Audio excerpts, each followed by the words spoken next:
Assalamualaikum warahmatullahi taala wabarakatuh. Okay, hari ini kelas matematik tingkatan 2. Kita sambung lagi bab 10 kecerunan garis lurus. Untuk kelas hari ini kita akan belajar standard pembelajaran 10.1.3. Okey, yang berkaitan dengan membuat generalisasi tentang kecerunan garis lurus. Okey, tajuk ini bermula buku teks muka surat 195. Okey, saya nak kamu semua buka dan rujuk buku teks. Okey, sambil kamu menonton video. Okey, mendengar. Saya nak juga kamu rujuk buku teks. Okey. Okey, ada dua nota untuk yang awal ni. Okey, yang pertama, semakin garis lurus AB menghampiri keadaan mencancang. Okey, menghampiri keadaan mencancang. So, kalau kamu lihat dekat bawah ni rajah yang mana? Garis lurus AB yang menghampiri keadaan mencancang, rajah yang pertama atau rajah kedua? Mencancang lah. So, mencancang ialah paksi apa? Paksi Y kan? Okey, maksud ayat ini, semakin garis lurus AB menghampiri keadaan mencancang. Maksudnya garis lurus AB tu hampir menyentuh paksi Y. Hampir menjadi paksi Y. Itu yang dikatakan menghampiri keadaan mencancang. Maksudnya tegak. Okey, apabila garis lurus yang berada dalam keadaan macam ni, menghampiri keadaan mencancang, semakin besar nilai kecerunan. Okey, so kalau ayat yang pertama ni, kamu rujuk rajah nombor 2 lah. Nah, ayat yang pertama, kamu rujuk rajah nombor 2. Kamu lihat garis AB, dia dah hampir nak menjadi paksi Y. Iaitu hampir kepada kedudukan atau keadaan mencancang. Maksud dia di sini, bila kita nampak rajah, kalau dia bagi dalam bentuk rajah, kita lihat rajah, oh garis AB ni dah nak duduk menegak. Okey, sebab mana kecerunan dia adalah tinggi. Maksud dia, M tu kecerunan kan? Kita dah belajar bab awal hari tu, M tu merujuk kepada kecerunan. So, M dia sama dengan 4. Kecerunan dia sama dengan 4. Okey, dan sebaliknya. Maksud dan sebaliknya, rujuk pula rajah 1. Okey, rajah 1, garis AB ni nak jadi paksi, nak menghampiri ke paksi Y ni jauh, nampak tak? Nah, kedudukan dia lebih jauh untuk menghampiri keadaan mencancang, iaitu menghampiri paksi Y. Sebab itu nilai kecerunan dia ialah M dia ialah 2. Rajah 2, M dia 4. Jadi, apabila keadaan ini berlaku, semakin besar nilai mutlak kecerunan, semakin besar nilai mutlak kecerunan, semakin curam. Semakin curam. Maksud dia di sini, jika nilai M tu besar, maka semakin curam suatu garis lurus. So, kalau kita bandingkan rajah 1 dengan 2, yang mana lebih curam? Rajah 2 lah. Kenapa rajah 2 lebih curam? Kerana nilai mutlak kecerunan lebih besar, iaitu 4. Rajah 1, nilai mutlak kecerunan ialah 2. Mudah saja nak faham. Okey, apabila nilai M tu besar, maka garis lurus tu curam lah. Kita bayangkan bukit, kawasan yang tinggi. Okey. Okey, situasi yang tadi ialah garis lurus yang menyerong. Okey, jadi bila menyerong atau sending. Okey, yang macam tadilah. Yang awal tadi ada dua rajah tadi, rajah 1 dengan rajah 2. Garis tu dia menyerong atau sending. So, kita boleh tahu nilai kecerunan. Nah, kita bayangkan bukit lah. Kan? Kedudukan bukit, kecerunan bukit. So, kita boleh tahulah jika garis lurus dalam bentuk menyerong atau sending, kita tahu nilai M dia.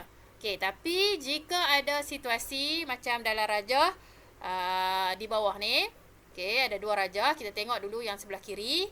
Okey. Koordinat Y bagi mana-mana titik dalam suatu garis lurus yang selari dengan paksi X. So, kamu lihat sini garis lurus ni selari dengan paksi X. Nampak dah ni? Dia mengufuk. Okey, dia mengufuk. Selari dengan paksi X kat sini. Okey. So, jika terdapat garis lurus yang macam ni, yang selari dengan paksi X. Okey, jadi nilai paksi Y samalah. Nilai pada paksi Y sama, iaitu Y1. Okey, nilai dia sama. Dia tak ada nilai yang berbeza. Nilai dia satu saja. Nilai X yang berbeza. Contoh titik yang mula ni, yang pertama ni, X1, okey, X1, Y1. Titik yang kedua, X dia akan jadi X2 sebab nilai dia dah berubah daripada kiri dia ke kanan. So, dia akan jadi X2. Tetapi Y dia sama. Y dia tetap 1 sebab Y dia tetap menggunakan titik yang sama dekat sini juga. Nampak tak kat situ? So, dapatlah garis yang selari dengan X. Selari dengan paksi X. Apabila koordinat Y sama, koordinat Y adalah sama, maka garis lurus itu akan selari dengan paksi X, iaitu mengufuk. So, bila mengufuk, adakah bukit atau gunung yang macam ni? Tak ada kan? Yang rata, orang kata yang rata. Tak ada langsung pendakian. Kita tak boleh nak daki langsung bukit. Bukit kita faham dia mesti daripada bawah, dia rendah, makin lama kita naik ke atas, makin tinggi. Itu yang dikatakan kecerunan. Semakin ke atas, semakin susah kita nak mendaki, semakin cerun, semakin curam. Tetapi jika garis lurus macam ini dalam keadaan mengufuk, jadi tidak ada kawasan atau tempat yang kita susah nak mendaki. Dia rata. So, bila rata, kecerunan dia ialah kosong lah, sifar. M dia sama dengan sifar. So, bila kamu lihat rajah macam ni, garis lurus tu mengufuk, garis lurus itu mengufuk iaitu selari dengan paksi X, maka kecerunan sama dengan sifar atau M sama dengan sifar. Okey, ini situasi yang pertama. Okey, situasi yang kedua pula, koordinat X, kalau tadi koordinat Y. Koordinat X bagi mana-mana titik dalam satu garis lurus yang selari dengan paksi Y pula. Maksudnya dia mencancang. Ni, nampak ni, mencancang. Dia selari dengan paksi Y. So, apabila kamu nampak rajah yang melibatkan garis lurus yang selari dengan paksi Y, maka koordinat X dia sama. Dia terbaliklah daripada tadi. So, kita lihat kat sini. Okey. Sini titik yang yang daripada bawah dulu. Ini titik yang pertama. So, nilai X dia ialah 1. Y dia ialah 1. So, koordinat titik yang pertama ini X1, Y1. Okay, apabila naik ke atas, okay, titik yang kedua, X dia tetap sama, betul tak? Dia tak pindah pergi kiri atau kanan. So, X dia tetap 1 juga. Y saja berubah, iaitu duduk di bahagian atas. So, Y dia jadi Y2. Nampak? So, bila situasi macam ni, garis ini adalah selari dengan paksi Y. Ataupun keadaan dia adalah mencancang. Mencancang. So, apabila situasi macam ni, memang tak. Kamu bayangkan, sebuah bukit atau gunung yang duduk tegak. Pernah nampak tak? Bukit atau gunung yang tegak betul-betul. Tak ada kan? Tak pernah jumpa kan? Memang tak ada. So, bila situasi macam ni, apakah nilai kecerunan? So, kecerunan dia tidak tertakrif. Dia ada simbol. Macam simbol nombor 8. Nampak macam kelabu sikit kan? Ada simbol dia. Simbol nombor 8. Nombor 8 terbaring. Macam ni. Okay, sorry. Nombor 8 terbaring macam ni. Macam tu dah. Okay, so itu adalah simbol tidak tertakrif. Mana ada gunung ataupun bukit yang duduk tegak macam tiang elektrik. Tak ada. So, bila kamu nampak garis lurus yang selari dengan paksi Y, kalau nak tahu kecerunan, memang tidak tertakrif. Okey.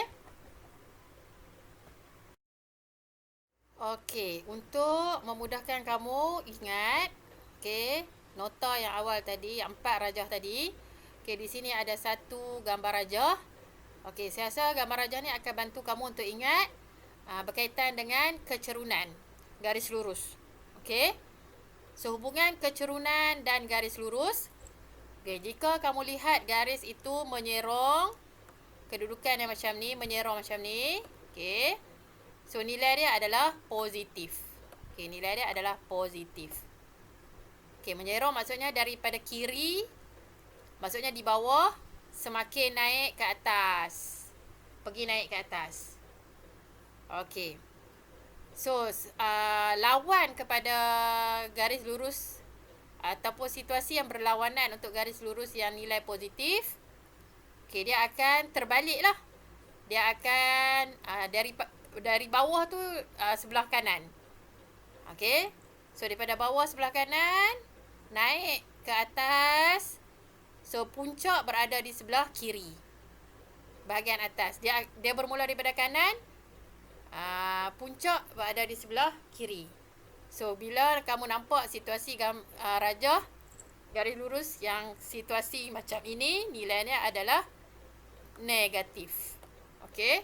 Saya ulang balik. Sekiranya garis lurus bermula daripada kiri dan puncak ataupun bahagian yang tinggi berada di bahagian kanan. Senang nak ingat. Bahagian bawah sebelah kiri, semakin ke atas dan berhenti pada puncak di sebelah kanan. Kiri naik ke kanan. Nilai positif. Terbalik atau songsangan daripada situasi tadi, bermula daripada kanan, okey, naik dan berhenti di puncak di sebelah kiri. So, nilai kecerunan akan jadi negatif. Okey, so hafal macam tu, senang. Okey. So, situasi yang ketiga, okey, yang tadi tu, yang nilai koordinat Y adalah sama. So, apabila koordinat Y sama, garis lurus kamu akan mengufuk. Garis lurus kamu akan selari dengan paksi X. So, rajah kat bawah ni. Dia selari dengan paksi X dekat mulut. Dia nampak dekat mulut. So, apabila dia selari dengan paksi X, maka nilai kecerunan ialah sifar. Okey. So, senang saja nak ingat. Ingat, belah kiri. Daripada kiri naik kanan, positif. Daripada kanan ke kiri, negatif. Mulut, sifar. Hidung. Hidung tegak. Hidung ni tegak. Iaitu selari dengan paksi Y. So, kecerunan dia ialah tidak tertakrif. Okay, simbol ni lah. Simbol tidak tertakrif. Lubang hidung ni. Senang je nak ingat, betul tak? Okay, mata kiri positif. Mata kanan negatif. Mulut sifar. Hidung tidak tertakrif. Okay, so ingat rajah muka robot ni. Okay. So, kita teruskan dengan contoh. Okay, contoh ini senang saja. Nah, kamu tak perlu nak kira nak apa, kamu lihat saja garis lurus yang diberi. Okey, kena pasti garis lurus yang mempunyai kecerunan sama ada positif, okey, negatif, sifar atau tidak tertakrif. So, 4 situasi tadi dah. Untuk kecerunan garis lurus ada 4 situasi untuk tahu nilai. Positif, negatif, sifar atau tidak tertakrif. So, rujuklah rajah ni, rajah robot ni. Okey. So, kita lihat yang pertama. So, kalau kita nak lihat garis EF. Okey, so kalau kamu lihat garis EF. Okey, nampak dia condong ke mana ni garis EF? Mata kiri ke mata kanan? Okey. So, mata kanan, betul tak? So, bila mata sebelah kanan dia condong ke kalau dalam buku teks dia tulis kerana condong ke kiri. Maksudnya dia condong ke sinilah. Ke kiri. Daripada bawah ni dia condong pergi kiri. Daripada F ni, okey, F kanan kan? So, dia condong ke kiri, iaitu E. Ataupun kalau kita lihat dalam rajah robot ni, mata yang sebelah kanan. Okey. So, kalau penerangan dia, jawapan dia ialah negatif. So, saya tak tulis jawapan kat sini. Kamu nak tahu jawapan, kamu rujuk buku teks muka surat 196. Okey, so kalau jawapannya kamu tulis di bawah. Kecerunan garis lurus EF ialah negatif. ialah negatif. Mesti ada perkataan negatif, positif, sifar atau tidak tertarif. Kenapa dia negatif? Kerana condong ke kiri. Maksud condong ke kiri, dia bermula daripada F ni kanan dan berhenti dekat E ni kiri. Itu yang dikatakan condong ke kiri. Okey. So, kita lihat yang kedua pula. GH. GH. Okey, garis GH pun sama. Nampak? Dia condong ke kiri. Condong ke kiri. So, jawapannya ialah kecerunan garis lurus GH juga adalah negatif kerana condong ke kiri. Okey, kita teruskan dengan garis IJ. IJ. Nampak ni? Dia condong ke mana ni? Condong ke kanan. Maksud dia condong ke kanan bermula daripada I, kiri dan berhenti dekat J kanan. So, ini yang dikatakan condong ke kanan. So, nilai dia ialah kecerunan garis IJ ialah positif kerana condong ke kanan. Kalau positif, negatif, kamu kena sebut, kamu kena tulis condong ke mana? Condong ke kiri atau ke kanan? Condong ke kiri negatif, condong ke kanan positif. Okey. So, kita lihat garis yang seterusnya. KL. Okey, KL. Okey, so bermakna dia condong ke kiri, betul tak? Dia condong ke kiri. Okey, condong ke kiri, nilai dia negatif. Okey. Seterusnya, kita ke garis MN. Okey, MN condong ke kanan. Condong ke kanan. So, jawapan dia nilai kecerunan ialah positif. Okey. Kita teruskan dengan garis AB. Okey, garis AB. Garis AB ialah garis yang mengufuk. Itu selari dengan paksi X. Iaitu kalau kita lihat gambar rajah robot tadi, ini adalah bahagian mulut. Betul tak? So, bahagian mulut nilai dia ialah sifar. Kecerunan dia ialah sifar. Kenapa? Kerana garisnya mengufuk. Kena guna perkataan mengufuk. Jika nilai sifar, kena ada perkataan mengufuk. Okey. So, seterusnya garis yang terakhir, garis lurus yang terakhir ialah garis lurus PQ. Okey, garis lurus PQ ialah hidung. Betul tak? Iaitu dia mencancang. Mencancang. So, jawapannya ialah kecerunan garis lurus PQ tidak tertakrif kerana garisnya mencancang. So, bila kamu jawab soalan, kalau untuk nilai positif, kena ayat kamu kena bagi tahu condong ke kanan. Jika nilai negatif, garis lurus itu condong ke kiri. Jika nilai kecerunan sifar, garis lurus itu mengufuk. Jika kecerunan tidak tertakrif, garis lurus itu mencancang. Kena bagi tahu alasan kenapa kamu kata positif, negatif, sifar atau tidak tertakrif. Okey, seterusnya kita teruskan dengan contoh untuk mengenal pasti garis lurus yang mempunyai nilai kecerunan terbesar dan terkecil. Okey, nilai kecerunan terbesar dan terkecil serta alasannya. So, di sini ada banyak garis lurus. So, kamu kena tahu, pilih 2 sahaja garis lurus daripada 4 garis lurus dalam rajah ni. Yang mana garis lurus nilai kecerunan terkecil dan yang mana garis lurus nilai kecerunan terbesar. Okey. So, yang ni adalah rajah yang video dalam video yang awal tadi. Semakin menghampiri keadaan mencancang, iaitu semakin menghampiri paksi Y, maka nilai kecerunan adalah tinggi, betul tak?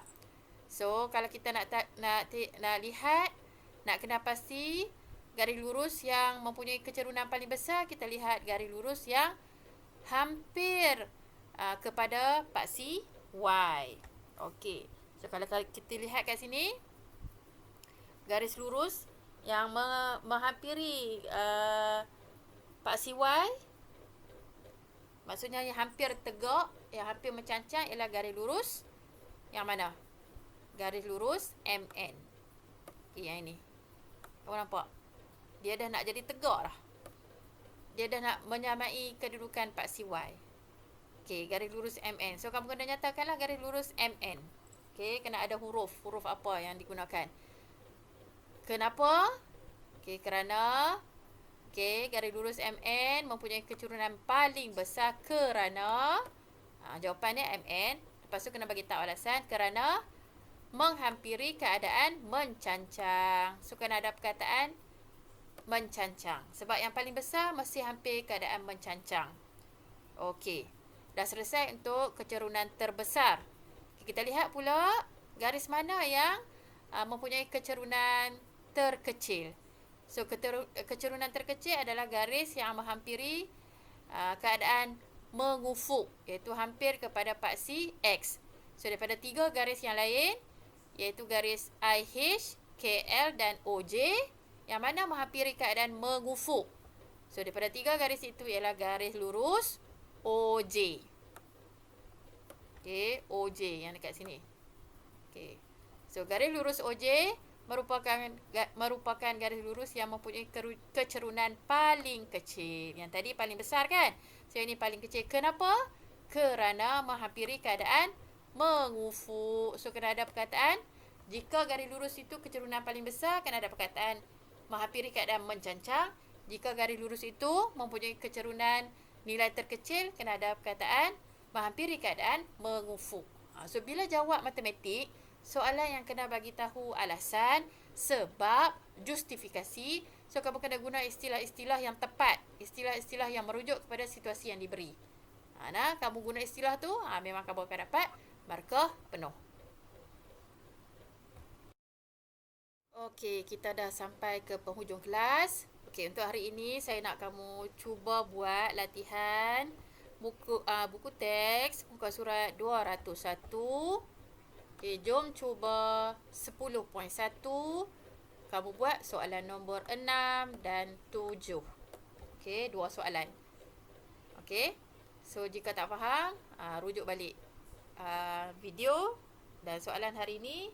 Apa yang kita belajar hari ini belum ada lagi pengiraan, hanya melibatkan rajah dan kefahaman berkaitan dengan konsep kecerunan dan kecuraman yang berkaitan dengan garis lurus. So, faham betul-betul soalan dan teliti betul-betul rajah dalam soalan. Okey, selamat belajar dan kita jumpa lagi untuk kelas yang akan datang. Assalamualaikum warahmatullahi taala wabarakatuh.